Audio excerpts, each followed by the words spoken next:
कैसे हैं आप सब? आई होप आप सब अच्छे हो।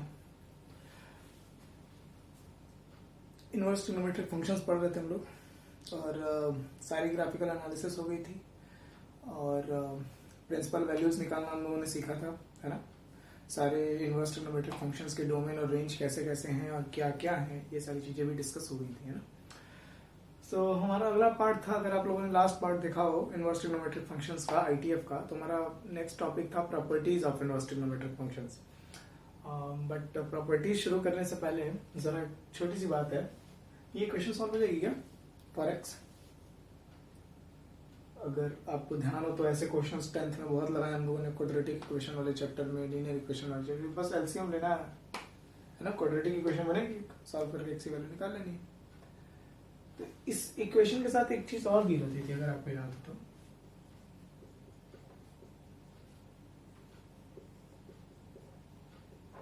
ये दिया रहता था x is not equal to -2 and x is equal to not 3।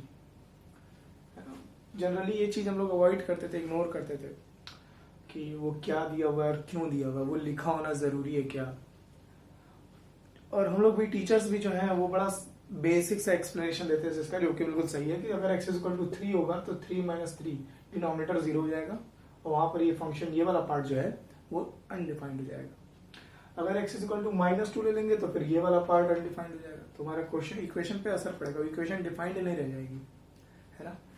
तो इस ये जो बात लिखी हुई है ना, इसको थोड़ा सा हम लोग डिटेल में पढ़ रहे हैं, थोड़ा सा, ठीक है। एक टर्म होता है मैथमेटिक्स में, बहुत सारे मैथमेटिशियन इसको as a term, as a terminology accept करते हैं, बहुत सारे मैथमेटिशियन इसे नहीं भी एक्सेप्ट करते हैं, ठीक है। बट ठीक है, अपने को बात समझनी है। एक टर्म होता है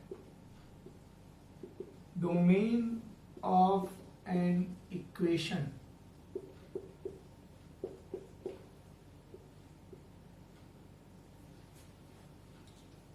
डोमेन ऑफ फंक्शन तो पढ़ा है आप लोगों ने 11th में, हम लोग पढ़ रहे हैं domain of an equation.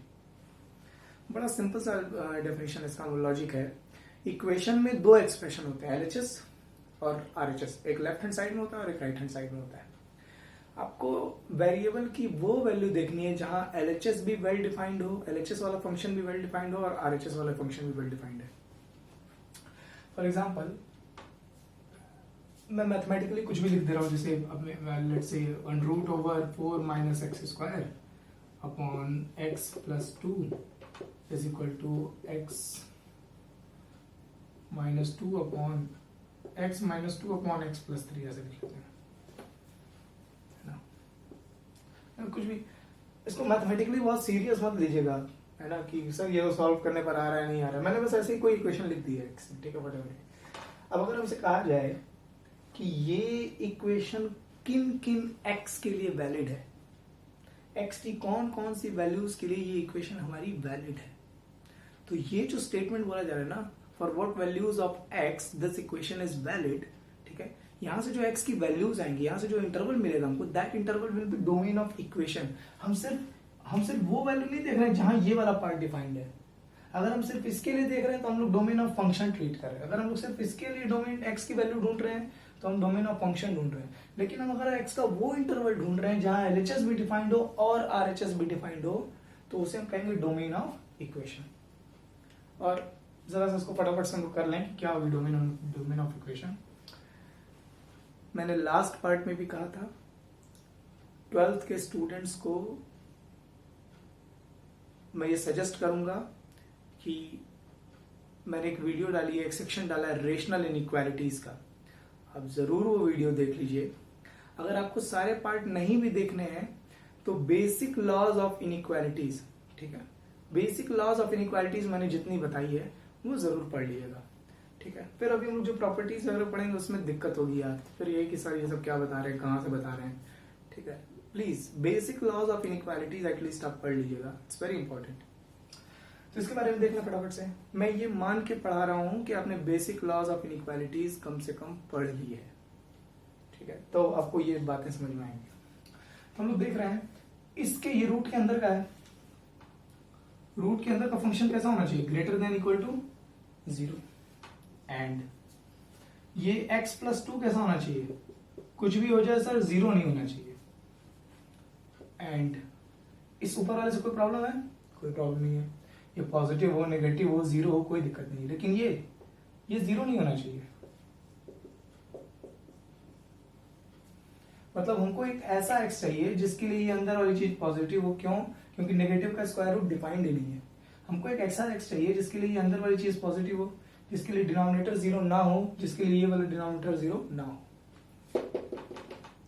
Basic laws of अगर इनइक्वालिटी आपने पढ़ा है तो हम इसे 4 माइनस एक्स स्क्वायर को क्या बना लेंगे? एक्स स्क्वायर माइनस 4, और ये इक्वालिटी का साइन चेंज हो जाएगा।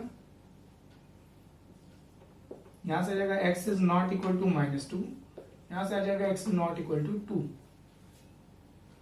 इसको हम लीनियर फैक्टर्स में ब्रेक करेंगे। ये आएगा हमारा x plus 2 x minus 2 less than equal to 0।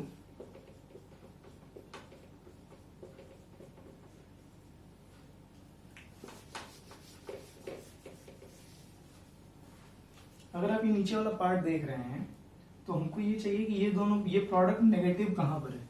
Number line बनाए, है ना? नंबर लाइन बनाया, यहां से और यहां से एक्स की वैल्यूज निकाला। इधर वाला पोर्शन पॉजिटिव हो जाएगा, ये वाला नेगेटिव और ये वाला पॉजिटिव। तो इसके लिए, इस वाले पार्ट के लिए सॉल्यूशन क्या आएगा? है ना, x बिलोंग्स टू, नेगेटिव चाहिए हमको, -2 से 2,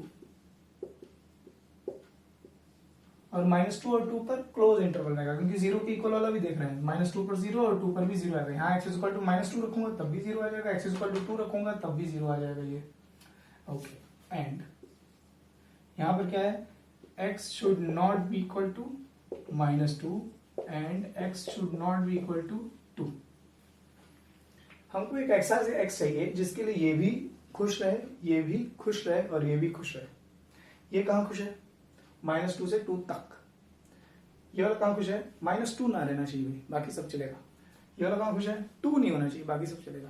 तो इन तीनों की बात कहाँ, कौन सा वो कॉमन रीजन है जहां तीनों सेटिस्फाइड हो रहे हैं? x बिलोंग्स टू, हमको -2 नहीं लेना, ये नाराज हो जाएगा, 2 पर ये नाराज हो जाएगा। तो -2 और 2 को छोड़ दो, ओपन इंटरवल लगा लो। इस इंटरवल में इसको कोई दिक्कत नहीं, इस इंटरवल में इसको कोई दिक्कत नहीं, इस इंटरवल में इसको कोई दिक्कत नहीं।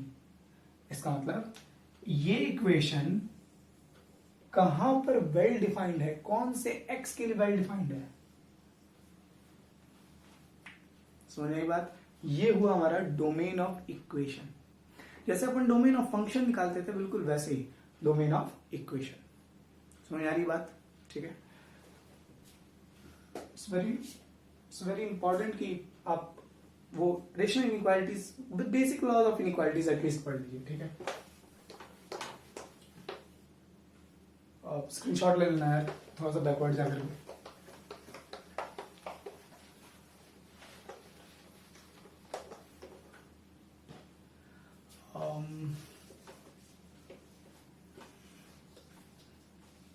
हम लोग एक क्वेश्चन और कर लेते हैं। ठीक है,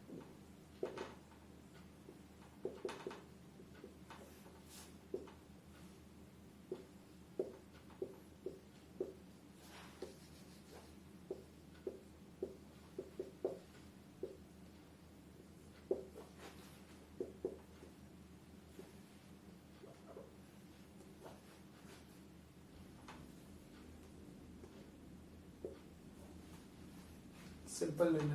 ठीक है, चलो इसको रूट में रख लो। ठीक है, ओके, तो हमें x की वो वैल्यू चाहिए जहां ये इक्वेशन डिफाइंड हो, है ना? ये इक्वेशन डिफाइंड हो, मतलब ये भी डिफाइंड हो, ये भी डिफाइंड हो, और ये तो 2 है, इसके लिए तो कोई पंगा ही नहीं है। सो ये कहाँ डिफाइंड होगा?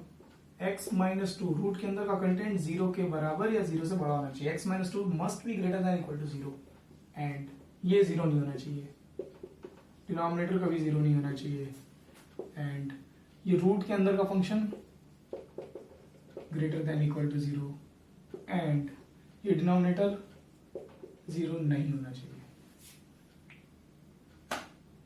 ये कहाँ खुश है? यहाँ पे। ये कहाँ खुश है? 0 नहीं होना चाहिए। ये कहाँ खुश है? 0 नहीं होना चाहिए। ये कहाँ खुश है? पॉजिटिव होना चाहिए। 0 होना चाहिए या पॉजिटिव होना चाहिए, है ना? ये सब समझ में आना चाहिए। यहां से क्या हो गया हमारा, x should be greater than equal to 2। यहां से क्या हो गया, x should not be equal to -3। यहां से क्या आ गया, यहां से क्या आ गया, x should be greater than equal to -4। और यहां से क्या है, 0 नहीं होना चाहिए, है ना। ये 4 बातें हैं। अब वो कौन सी जगह है जहां ये चारों होल्ड कर रहे हैं, एक नंबर लाइन बना लिया, 2 -3 -4 0।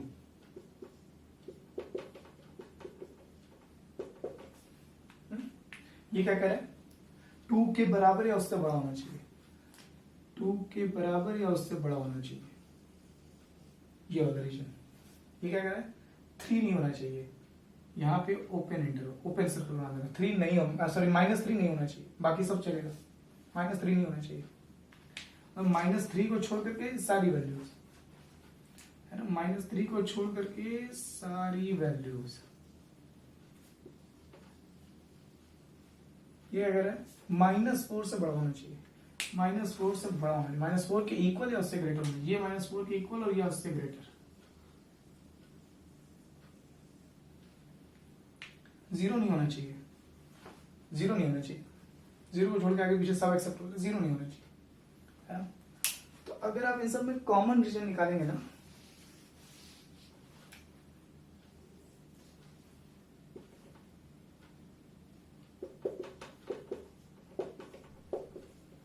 ये कह रहा था 2 से बड़ा, ये कह रहा था 3 नहीं होना, -3 नहीं होना चाहिए, मतलब, है ना, दिक्कत आएगी यार।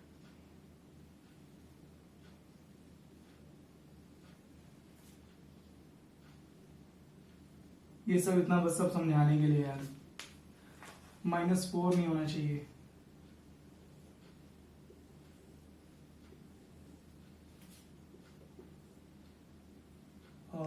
-4 से ग्रेटर होना चाहिए, सॉरी, है ना, -4 से ग्रेटर होना चाहिए, ठीक। 0 नहीं होना चाहिए, 0 नहीं होना चाहिए का मतलब 0 को छोड़ के कुछ भी।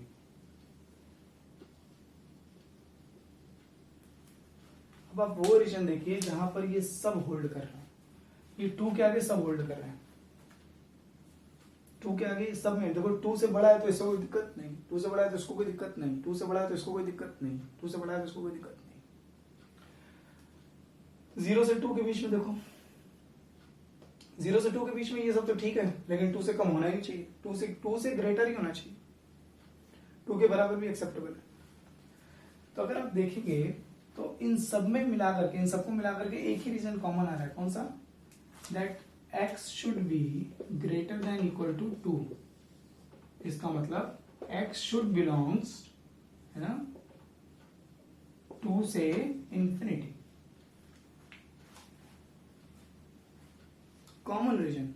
अगर आप कहते हैं कि सर -4 से इंफिनिटी लिख दें, तो -4 जो है वो 2 से कम, फिर ये बुरा मान जाएगा।